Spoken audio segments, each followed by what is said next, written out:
Hello, good evening everyone. Welcome back to all in a live session with Deep Arora, the managing director of My Visa Overseas.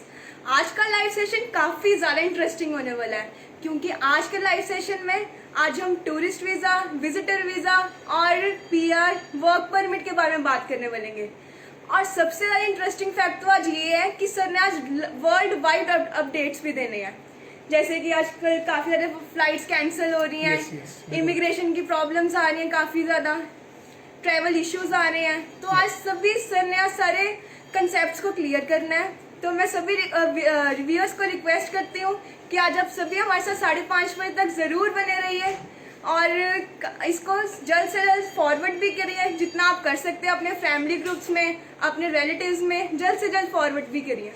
और मैं सभी से आज ये भी उम्मीद करती हूँ आपने सर का यूट्यूब चैनल जरूर विजिट किया हो एक बार, क्योंकि सर ने उस चैनल में काफी सारी वीडियोस डाली हुई हैं और हर एक कंसेप्ट को इतने ज्यादा डीप वे में डिस्कस भी किया हुआ है। तो चलिए आज का लाइव सेशन आज हम शुरू करते हैं आप सभी के साथ। सर आज के लाइव सेशन में मैं काफी सारी केस स्टडीज लेके आई हूँ आपके साथ। स्टूडेंट्स और पेरेंट्स को काफी सारी कंफ्यूजन है, तो उसी कंफ्यूजन को आज हम क्लियर आउट करने के लिए सर के साथ हम लाइव हुए हैं। तो चलिए सर आज का हम लाइव सेशन शुरू करते हैं। जी thank you Nandini, this great introduction. And जैसे नंदिनी ने बताया कि कोविड-19 के कारण ऑलमोस्ट ऑल जो वर्ल्ड है वो डिस्टर्ब्ड है और जो अपडेट्स हैं बेसिस ऑन इमिग्रेशन माइग्रेशन वो भी मैं 2-4 मिनट में उसके बारे में बताना चाहूँगा। जैसे नंदिनी ने कहा कि वर्ल्ड अपडेट के बारे में जानना बहुत ज़रूरी है। एंड उसके बाद फिर केस स्टडी का, जैसे लास्ट टाइम भी हमने जो रुझान था हमारा केस स्टडीज़ करने का, आज की जो केस स्टडीज़ है no doubt tough and best होने वाली हैं। आप आधा घंटा हमारे साथ जुड़े रहिए और नंदिनी ने जो इस वीक में जो मेहनत की है वो आपके सामने नज़र आएगी। बट रिसेंटली जो वर्ल्ड का अपडेट्स है वो ये है कि कोशिश ये करिए कि अभी जो फ्लाइट्स पॉसिबल नहीं है, खास तौर पे कनाडा ने जो 30 डेज का बैन लगाया है। जो बैन है this is not for students, this is for everyone. Even जो कैनेडियन सिटीजन है वो भी नहीं जा सकते कनाडा में। तो ये जो बैन है ये सिर्फ स्टूडेंट के लिए नहीं है, क्योंकि मैक्सिमम स्टूडेंट मुझे फ़ोन करते थे कि सर हम नहीं जा पा रहे और हमारे पास तो वीज़ाज भी हैं, टिकट्स भी हैं, हमने क्वारंटीन का स्केड्यूल भी लिया हुआ है, तो क्या करें, मतलब आगे का क्या प्लान करें। तो मैं ये कहना चाहता हूँ कि स्टूडेंट के लिए बैन नहीं है, this ban is for everyone, चाहे वो कनाडा का पीआर है, सिटीजन है, किसी भी कंट्री से है, वो कनाडा नहीं जा पाएगा फिलहाल जो 30 डेज के लिए बैन था। बाकी हम बात करते हैं ऑस्ट्रेलिया एंड न्यूजीलैंड के बारे में। उन्होंने पहले ही बैन लगाया हुआ है, ट्रैवल जो बॉर्डर्स हैं वो रिस्ट्रिक्टेड है अंटिल की उनकी जो आगे हमें इंस्ट्रक्शंस नहीं आती। Till now we have to wait for arrival to Canada और ऑस्ट्रेलिया न्यूजीलैंड, सो अभी वेट करना पड़ेगा। जो विजिट करना चाहते हैं या इवन जो असेंशियल पार्ट जिसे हम नॉन ऑप्शनल वीज़ाज भी कहते हैं, उसके लिए भी अभी कनाडा की जो गवर्नमेंट है उन्होंने भी रिस्ट्रिक्शन लगाई हुई है। यूरोप में भी अभी रिस्ट्रिक्शंस हैं, अभी आप यूरोप में भी नहीं जा पाओगे। खासतौर पे मैं सपोज पोलैंड की बात करूँ, इटली की बात करूँ एंड डेनमार्क की बात करूँ, स्पेन की बात करूँ, अभी वहाँ पर जो फ्लाइट्स हैं वो इतनी फ्रीक्वेंट नहीं है। तो आप ट्रैवलिंग पे थोड़ा सा इसको रिस्ट्रिक्ट करिए। सेकंड जो स्टडी वीज़ा है वो स्टडी वीज़ाज लग रहे हैं बट फ्लाइट्स अगेन पॉसिबल नहीं है। कनाडा के स्टडी वीज़ाज भी आ रहे हैं एंड न्यूजीलैंड और ऑस्ट्रेलिया ने स्टडी वीज़ा को भी रोका हुआ है, तो वो अभी थोड़ा सा वेट करिए। बाकी रेस्ट ऑफ द जो वर्ल्ड का जो मैंने अपडेट बताया उसमें विजिटर वीज़ाज एंड जो स्टडी वीज़ा है वो कुछ चुनिंदा जो कंट्रीज हैं जैसे कनाडा है, यूके है, ये दे रहे हैं। बाकी कोई जो कंट्री है वो स्टडी वीज़ाज नहीं दे रहे। सो ये थोड़ा सा वर्ल्ड का अपडेट था। अब हम नंदिनी की तरफ चलते हैं और पहले केस स्टडी को डिस्कस करते हैं कि इन्होंने जो आज मेहनत की है इस हफ्ते में, तो उसके बारे में आज बात करते हैं। जाते हैं कि आज हम अपने घर से लाइव हुए हैं yes. अपने प्रॉमिस को पूरा करने के लिए, जैसे कि हम शाम बजे आप सभी लाइव होते हैं, उसी प्रॉमिस को पूरा करने के लिए आज हम घर से लाइव हुए हैं। जी तो नंदिनी बिल्कुल सही बात कही आपने, क्योंकि देखो लुधियाना में, पंजाब में तो 5 o'clock के बाद कंप्लीट लॉकडाउन है, हम ऑफिस नहीं खोल सकते। इवन गवर्नमेंट की भी इंस्ट्रक्शंस हैं कि इमिग्रेशन के जो ऑफिस हैं या आईटी ऑफिस हैं ये बिल्कुल बंद है, वर्क फ्रॉम होम है। तो पर आपने नंदिनी ने आपसे प्रॉमिस किया था कि हम लाइव होंगे, तो आज मैं अपने घर से लाइव हो रहा हूँ। एंड सपोज कुछ इनकन्वीनियंस होगी तो we will feel sorry for it, but जो वायदा किया था उसके मुताबिक नंदिनी और मैं आपके सामने हूँ। प्लीज जी। तो सर, आज की मेरी फर्स्ट केस स्टडी आपके साथ ये है कि अगर स्टूडेंट ने +2 पास आउट है मेडिकल स्ट्रीम में, ओके तो सर वो चाहते हैं कि हम MBBS करने कनाडा जा सकते हैं या नहीं, ओके और उसका 2019 में पास आउट है। ठीक है, राइट। तो सर क्या वो किसी कंट्री या कोई अच्छा सा कोर्स लेके, क्या बजट रहेगा, तो आप कौन सी कंट्री प्रेफर करना चाहोगे? बिल्कुल ठीक है।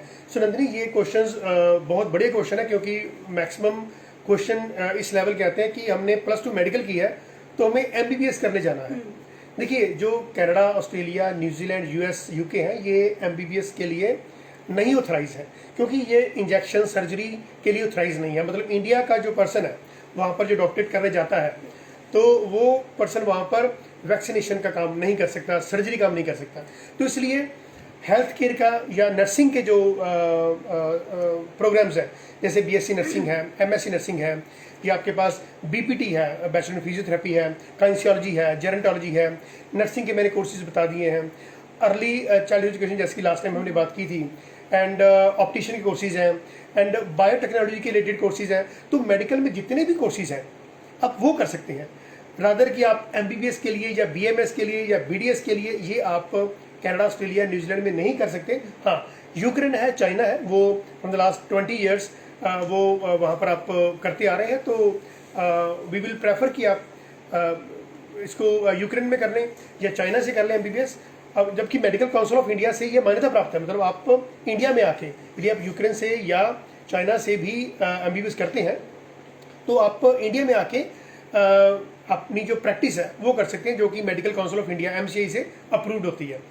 तो ये जो स्टूडेंट है ये +2 मेडिकल करके आगे MBBS नहीं ले सकता, ये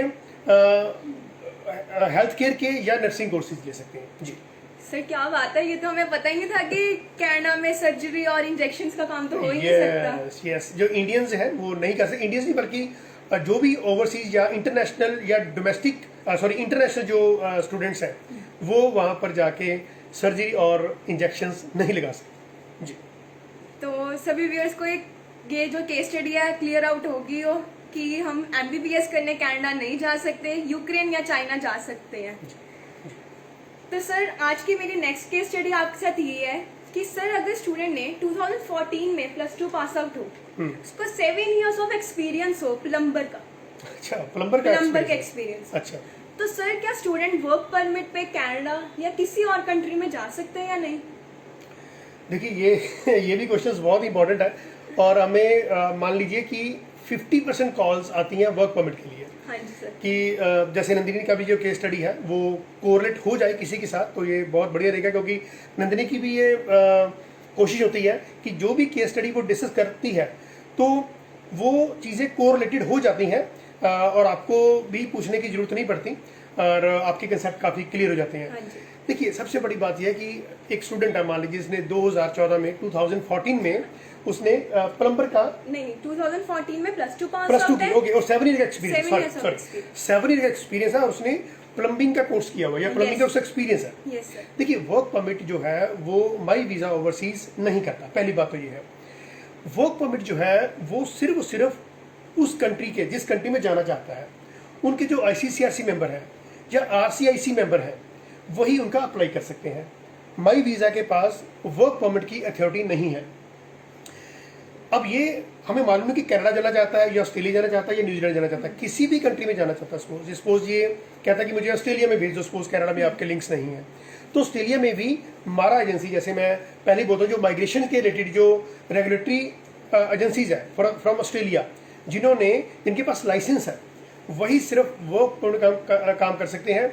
माई वीज़ा जो है वो वर्क परमिट ना पहले डील करता था और ना ही डील करता है, राइट। अब वर्क परमिट कर कौन सकता है?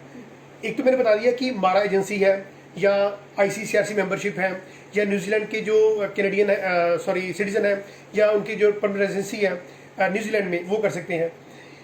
इंडिया में जिनके पास लाइसेंस है मिनिस्ट्री ऑफ एक्सटर्नल अफेयर का। आप ध्यान सुनिए मेरी बात को, मिनिस्ट्री ऑफ एक्सटर्नल अफेयर का लाइसेंस है, वो भी कनाडा, ऑस्ट्रेलिया, न्यूजीलैंड का वर्क परमिट नहीं कर सकते। क्यों? क्योंकि उनके पास रेजिडेंसी नहीं है, या यदि है फिर दैट्स ओके, इनके पास पीआर है कनाडा की या ऑस्ट्रेलिया की या न्यूजीलैंड की, वो इंडिया से वर्क परमिट कर सकते हैं। बट जिनके पास सिर्फ मिनिस्ट्री ऑफ एक्सटर्नल का लाइसेंस है, जो सिर्फ गल्फ कंट्री के लिए और सिर्फ 17 कंट्रीज में जो आप मैन पावर है वो रिक्रूटमेंट प्रोवाइड करा सकते हैं, कनाडा, ऑस्ट्रेलिया, न्यूजीलैंड के लिए आप नहीं कर सकते। सो emigrate.gov.in ये वेबसाइट है जहाँ पर सिर्फ 17 जो गल्फ कंट्री हैं उनमें आप वर्क परमिट ले सकते हैं। कनाडा के लिए cac.gc.ca जो वेबसाइट है वो स्टडी के लिए भी है, वर्क परमिट के लिए भी है, पीआर के लिए भी है। बट आपका फाइल कौन लगवा रहा है ये आपको पहले समझ आनी चाहिए कि वो ऑथराइज होना चाहिए कनाडा की गवर्नमेंट से या ऑस्ट्रेलियन की गवर्नमेंट से। तो सीधा सीधा ना है कि हम +2 पास 2014 में 7 साल का प्लम्बर का एक्सपीरियंस है, हमें फ़ोन भी ना करे और हम वर्क परमिट नहीं लगा सकते। काफी कुछ सीखने को मिला इस केस स्टडी से। यस तो हमारी कोशिश ये थी कि जो हमें फ़ोन करेंगे फ्यूचर में तो उनको मालूम पड़े कि वर्क परमिट जो है वो बाई वीज़ा ओवरसीज नहीं डील करता। सेकंड, सिर्फ और सिर्फ ICCRC एजेंसी, मारा एजेंसी या न्यूजीलैंड के जो रेजिडेंसी जिनके पास है वही काम कर सकते हैं जी। Okay, thank you so much sir कि आपने इतनी सारी अपनी नॉलेज हम सभी के साथ शेयर की। Thank you. तो सभी व्यूअर्स को ये केस स्टडी समझ भी आ गई हो, मैं ये उम्मीद करती हूँ। तो सर आज की मेरी नेक्स्ट केस स्टडी आपके साथ ये है कि सर अगर स्टूडेंट ने मास्टर्स किया है इंग्लिश में, ओके, और सर उसके 6.5 ओवरऑल है, नॉट लेस देन 6 है मैक्स, ठीक है, तो सर वो कौन सा कोर्स प्रेफर कर सकता है, कौन सी कंट्री जा सकता है, क्या बजट रहेगा सर, एक बार प्लीज अपने व्यूअर्स के साथ एक बार डिस्कस करें प्लीज। डेफिनेटली। सो सो नंदिनी, बात यह है कि जिन्होंने मास्टर्स इन इंग्लिश की है, MA इंग्लिश की हुई है, अब 6.5 नॉट एन 6 है, बैंड बिल्कुल परफेक्ट है, कोई दिक्कत नहीं है। एंड 2019 में 2019 में वो पास आउट है, इट्स अगेन गुड। अब बात ये आती है कि MA इंग्लिश करने के बाद क्या करेंगे। देखिए, मास्टर्स करने के बाद काफ़ी लाइंस खुल जाती हैं। सबसे पहला तो पॉइंट ये था कि मास्टर्स इन बिजनेस एडमिनिस्ट्रेशन कर सकते हैं वो, मास्टर्स इन बिजनेस एडमिनिस्ट्रेशन, तो MBA कर सकते हैं वहाँ पर जाके। यदि वो चाहे तो post graduate diploma in business administration भी कर सकते हैं, इसे PGDM भी कहते हैं। स्टूडेंट चाहे तो प्रोजेक्ट मैनेजमेंट का भी कोर्स कर सकता है। Okay. तो उसमें क्या होता है कि जस्ट इक्वल टू MPhil के इक्वल हो जाता है कि स्टूडेंट ने आगे उसको रिसर्च करनी है, जो सब्जेक्ट लिया है उस पर रिसर्च करनी है, उसका एक प्रोजेक्ट बना के जो कॉलेजेस हैं या यूनिवर्सिटीज़ है जहाँ पर उनकी एडमिशन होगी उनको दिखाना पड़ता है। तो जो जिन्होंने मास्टर्स किया है उनके लिए जो MBA है that is perfect for them, and project management ये स्टूडेंट है ये ले सकते हैं जी। Okay, thank you so much sir. Masters के बाद काफी सारे स्टूडेंट्स को दिक्कत आती है हाँ, कि उन्होंने yes. कनाडा जाना है या किसी और कंट्री जाना है। बिल्कुल, और उनके आगे PR के चांसेस भी बहुत ब्राइट हो जाते हैं जो मास्टर्स करके वहाँ पर जाते हैं जी। Thank you so much sir. तो सर आज की मेरी नेक्स्ट केस स्टडी आपके साथ ये है कि सर क्या visitor visa Canada, Australia, New Zealand, US, UK या किसी और कंट्री में मिल सकता है या नहीं।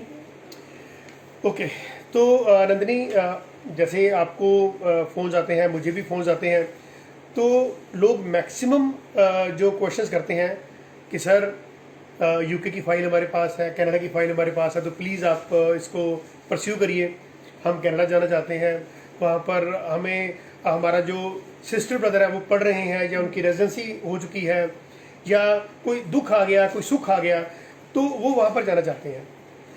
अनफॉर्चुनेटली मुझे बहुत दुख से कहना पड़ता है कि फ़िलहाल विजिटर वीज़ा के लिए आप मत अप्लाई करिए। आगे 2-3 महीने जो क्रूशियल टाइमिंग्स चल रहा है, इवन इंडिया में आपको मालूम है कि तकरीबन रोज़ का 4-4 लाख केस आ रहा है, राइट। एंड कनाडा ने, ऑस्ट्रेलिया ने, न्यूजीलैंड ने इंडिया से जो रिस्ट्रिक्शंस लगा दी हैं कि आप इन कंट्रीज़ में नहीं आ सकते।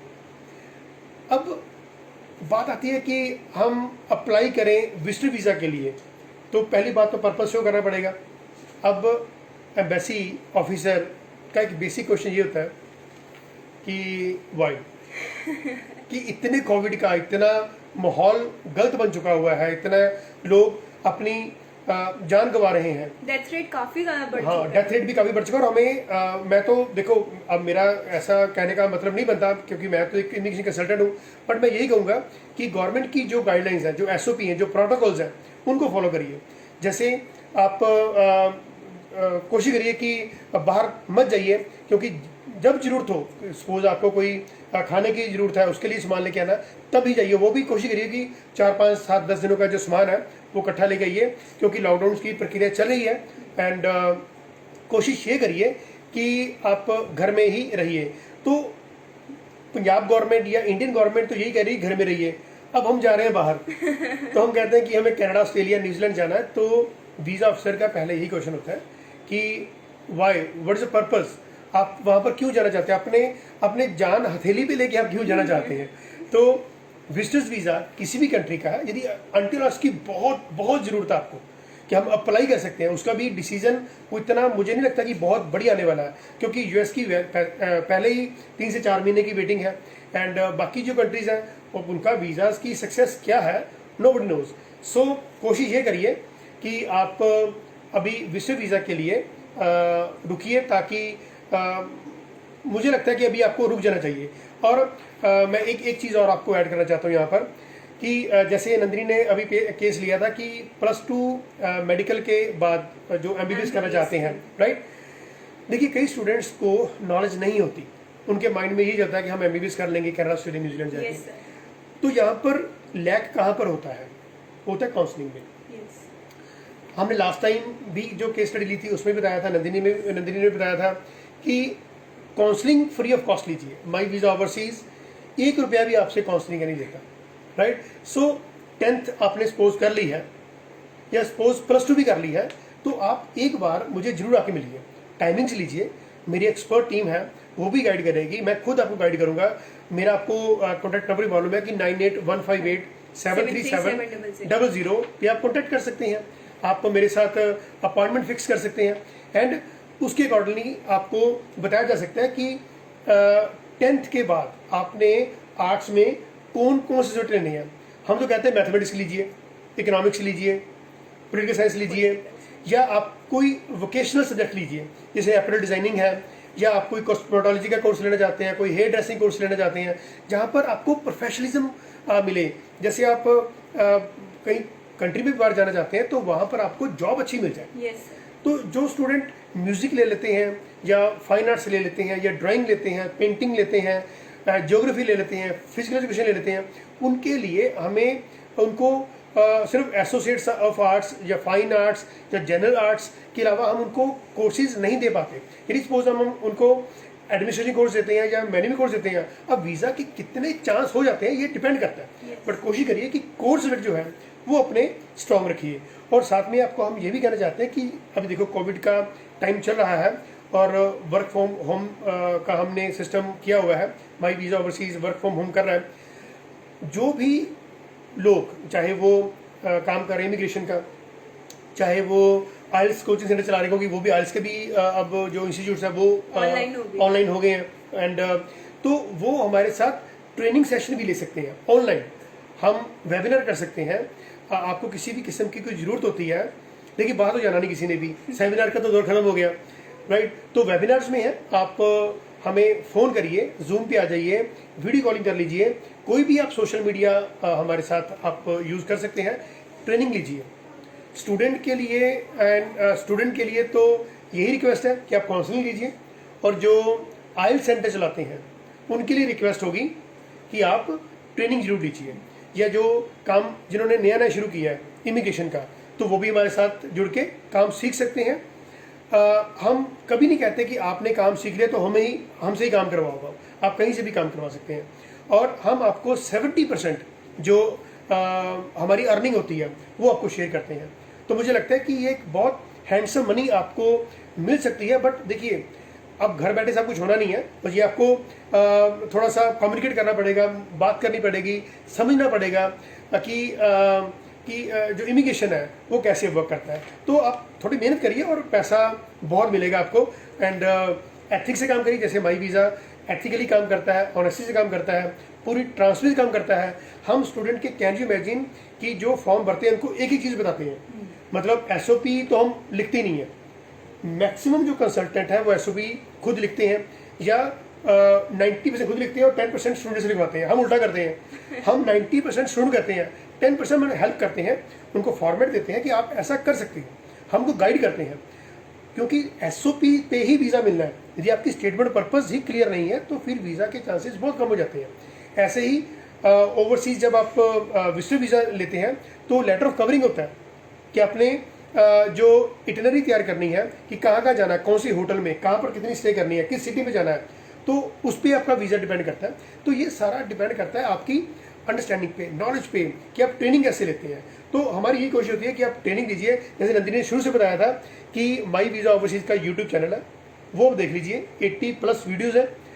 और फर्स्ट टाइम नंदिनी ने बड़ी प्यारी बात की थी कि आप हाफ कंसल्टेंट बन जाएंगे, और मैं इस पे स्टैंप लगाता हूँ सही बात कि ये ऑथेंटिकेटेड है कि इफ़ यू वॉच 80+ वीडियोज़ तो आप हाफ कंसल्टेंट बन जाएंगे, आपको कहीं जाने की जरूरत नहीं पड़ेगी। क्योंकि Canada, Australia, New Zealand, US, UK, Singapore, Cyprus, Italy, ये 8 कंट्रीज़ को हमने study visa and visitor visas ये सारे कवर किए हैं।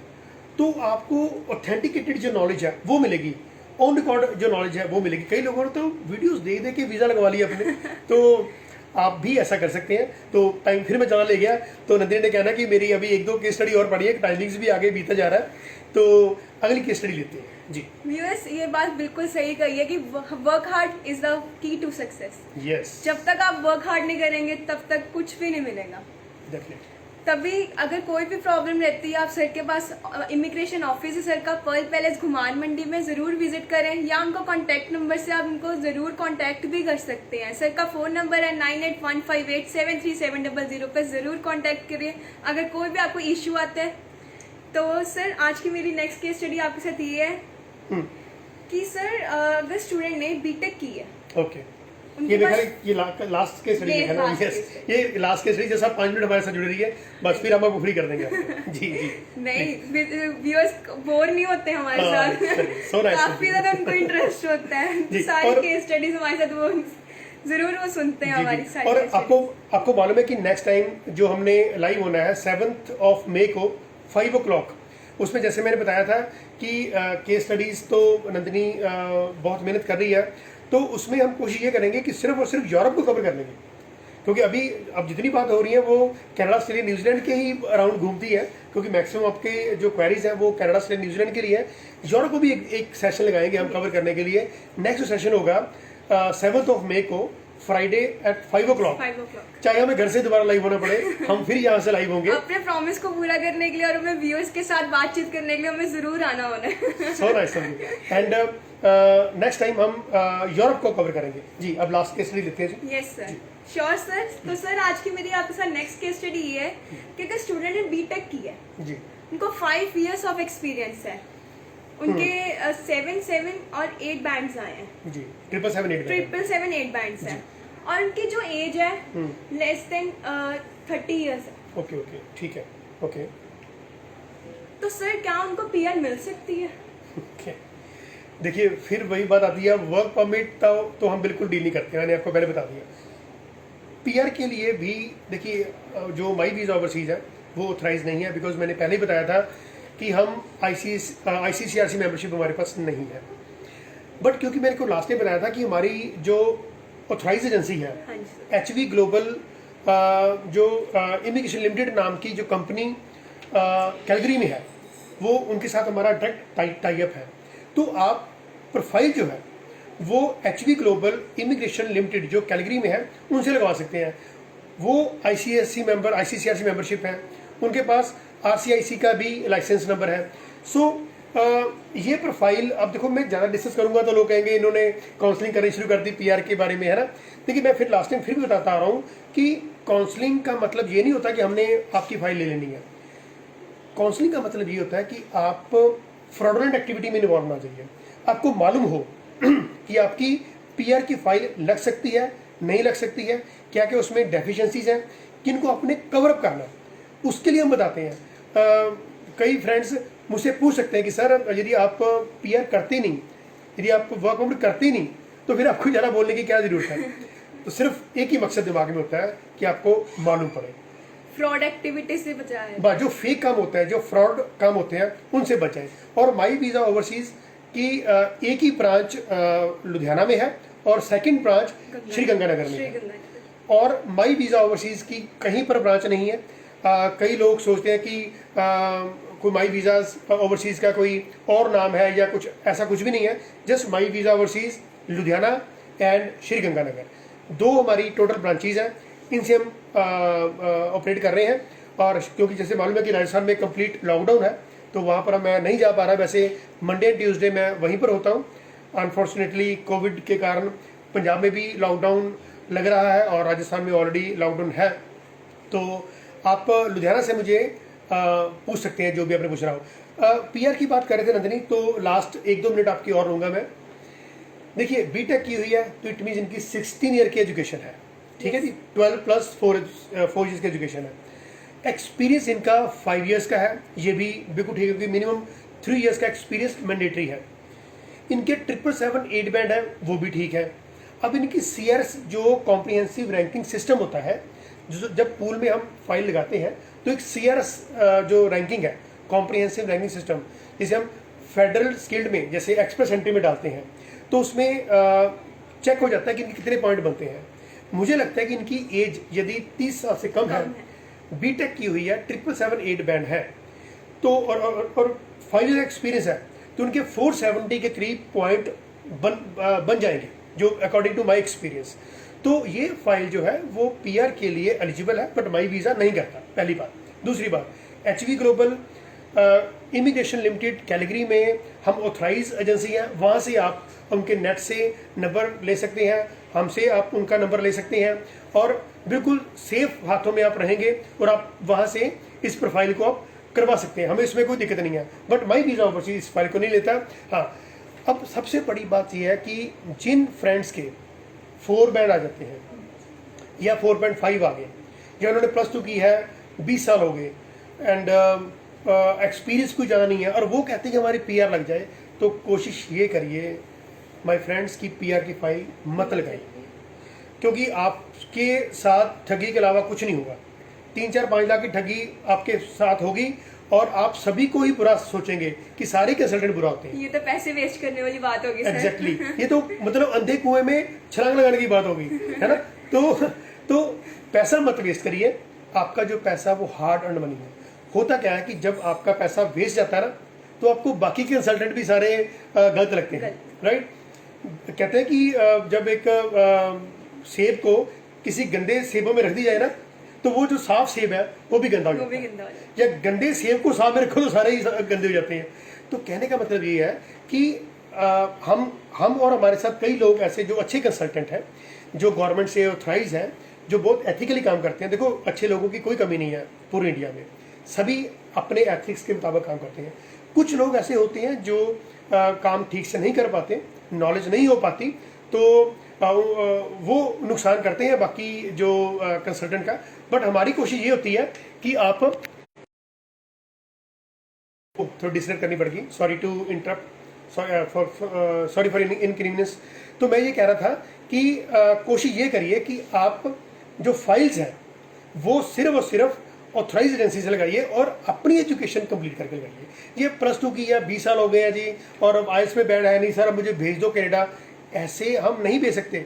और आप किसी को सपोज कहते भी हो कि सर आप लगा दो और वो 2-4 लाख रुपये मांगेगा, दैट्स इट, उसके अलावा कुछ नहीं होगा आपके साथ। सो माई वीज़ा ओवरसीज़ की कोशिश यही होती है कि आपको सही सलाह दें। और मुझे लगता है 1-2 कॉल्स आ रही हैं, तो कॉल्स नहीं उठा, आई विल फील सॉरी। तो सेशन कंप्लीट करते हैं क्योंकि टाइमिंग्स भी 5:30 हो गया, तो हमने 5 to 5:30 आपको कहा था जुड़ने के लिए।